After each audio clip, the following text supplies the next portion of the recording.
কতটা মনের গহীনে তুমি করে নিয়েছো ঠাই। দূর থেকে যখন আমি আপনাকে প্রথম দেখছিলাম বা প্রথম যখন স্টেজে উঠছিলেন, আমি মনে হয় ভাবছিলাম যে জাকির নায়ক মনে হয় আমাদের সামনে চলে আসছে।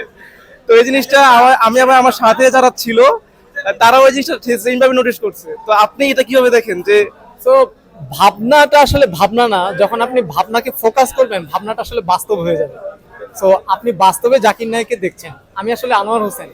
আর যে জাকির নায়ককে দেখছেন উনি আসলে মানে যদি আমার সামনে আসতেন তাহলে মিলাতে পারতেন যে আমরা একই ফ্যামিলির, একই রক্তের। এরকম আরো খুঁজলে আপনি আরো 5 জনকে পাবেন। পৃথিবীতে 7 জন এরকম জাকির নায়ক ঘুরে বেড়াচ্ছে। এটা একটা সৃষ্টিকর্তার অপরূপ মহিমা।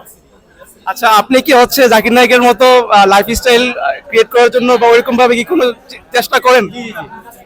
জাকির নায়েক সাহেব যেভাবে চর্চা করতেন, উনি অনেক গুণী একজন মানুষ, একদম ইসলামিক স্কলার। উনি আমাদের ইসলাম ধর্মের জন্য অনেক কাজ করছেন। আমি ক্ষুদ্র নগণ্য অতি মানুষ, তবে চেষ্টা করে যাচ্ছি, একটু একটু করে আগাচ্ছি এবং থেমে থাকা যাবে না, একটু একটু করে আগিয়ে যেতে হবে। তাহলেই আসলে সাফল্যের ফোকাস থেকে সাফল্যের সন্ধান। মনের দহলিজ চর্চা তোমার, তোমার প্রেমে